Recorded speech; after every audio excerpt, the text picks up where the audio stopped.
Baik, terima kasih atas waktu dan kesempatan yang sudah Kakak luangkan untuk mendengarkan materi singkat dari saya. Di sini saya akan memberikan materi singkat mengenai pengaruh kebersihan mulut terhadap kesehatan paru-paru. Namun sebelum itu, sebelum masuk ke dalam materi, izinkan saya untuk memperkenalkan diri saya. Perkenalkan, nama lengkap saya Febriani Jelita, biasa dipanggil Febi.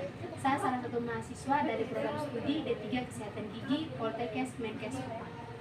Jadi kakak, di sini maksud dan tujuan saya itu saya ingin memberikan sedikit materi atau memberikan pemahaman sedikit tentang apa sih pengaruh kebersihan mulut terhadap kesehatan paru-paru. Namun untuk mempersingkat waktu, langsung saja kita masuk pada materi. Jadi penyakit paru-paru. Pengertian penyakit paru-paru ya adalah kondisi yang menyebabkan gangguan pada paru-paru sehingga paru-paru tidak berfungsi secara normal. Jadi itu pengertian dari penyakit paru-paru. Kondisi paru-paru sehingga paru-paru tidak bisa berfungsi secara normal. Nah, kemudian penyakit paru-paru yang dipicu oleh kebersihan mulut yang buruk. Jadi ada beberapa faktor atau ada beberapa yang dapat menyebabkan kebersihan mulut yang buruk. Yang pertama itu karena penyakit pneumonia. Jadi penyakit pneumonia atau radang paru-paru adalah sakit yang terbentuk dari infeksi akut dari daerah saluran pernapasan bagian bawah secara spesifik mempengaruhi paru-paru dan menyebabkan area tersebut dipenuhi dengan aliran, lendir, dan nanah. Nah, kondisi ini bisa membuat pasien mengalami kesulitan bernafas.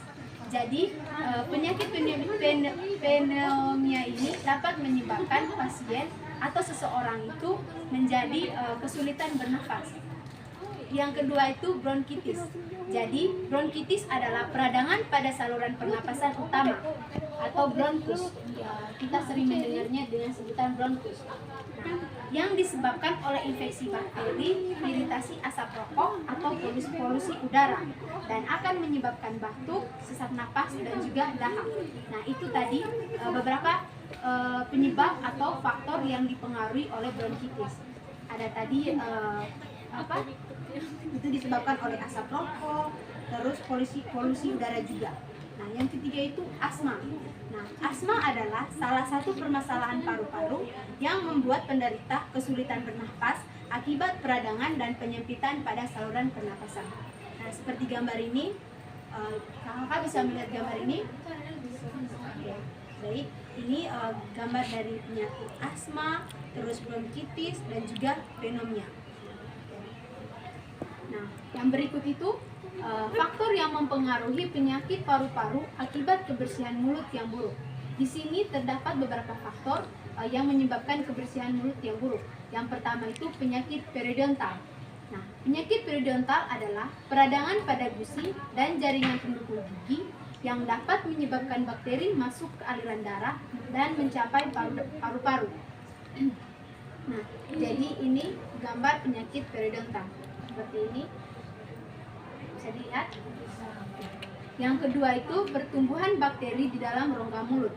Nah, jadi ini bakteri yang tumbuh dalam rongga mulut. Seperti ini, bakteri-bakteri yang bertumbuh dalam rongga mulut. Seperti gambar ini. Bisa dilihat. Jadi, ketika mulut penuh dengan sisa-sisa makanan yang tidak dibersihkan, maka bakteri pada rongga mulut akan bertumbuh dan menyebabkan masalah gigi, dan bakteri ini masuk ke sistem pernapasan. Bakteri kemudian berkembang biak dan masuk ke paru-paru sehingga terbentuk mikroba penyebab pneumonia. Itu faktor-faktor mempengaruhi penyakit paru-paru akibat kebersihan mulut yang buruk. Nah, kemudian dari yang saya jelaskan tadi, ada tips untuk menjaga kebersihan mulut untuk mencegah penyakit paru-paru. Yang pertama itu sikat gigi 2 kali sehari.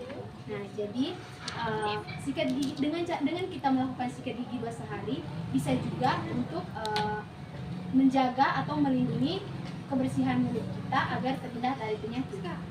Jadi teman-teman, sikat gigi dengan pasta gigi berfluoride selama 2 menit dan menyikat gigi 2 kali sehari, yaitu waktunya itu pagi sesudah sarapan dan juga malam sebelum tidur. Nah, yang kedua itu berkumur dengan obat antiseptik. Jadi teman-teman, berkumur dengan obat antiseptik itu dapat membantu membunuh bakteri yang terdapat di dalam rongga mulut. Berikut yang ketiga itu menggunakan benang gigi. Jadi teman-teman di sini sudah ada yang tahu atau pernah melihat orang menggunakan benang gigi?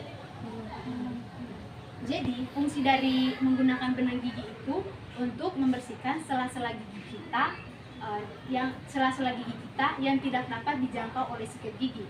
Itu fungsi dari benang gigi. Nah, yang berikut itu pemeriksaan gigi secara rutin ke dokter gigi.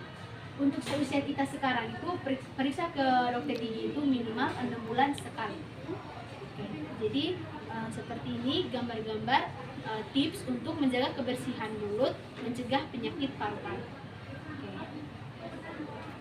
Oke, terima kasih. Oke, baik, kakak-kakak semua, mungkin ada yang belum dimengerti atau belum dipahami. Waktu dan kesempatan saya berikan untuk bertanya. Pas. Baik. Jadi itu tadi materi singkat yang saya bawakan atau saya berikan kepada teman-teman atau kakak semua.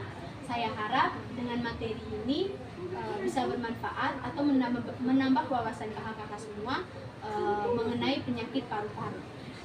Jadi dapat kita simpulkan bersama-sama bahwa penyakit asma itu atau penyakit paru-paru itu bisa dicegah sebelum terjadinya penyakit paru-paru itu bisa dicegah dengan kita tadi rutin memeriksa gigi ke dokter, terus rajin menyikat gigi, kemudian menggunakan benang gigi, terus pokoknya banyaklah cara yang atau tips-tips lain untuk menjaga atau melindungi kita agar tidak terjadinya penyakit paru-paru. Oke, baik. Akhir kata saya ucapkan terima kasih banyak untuk kakak-kakak semua karena sudah meluangkan waktu untuk mendengarkan materi singkat saya. Saya mohon maaf apabila ada kata-kata yang kurang berkenan dan sikap yang kurang berkenan. Terima kasih dan sampai jumpa. Terima kasih.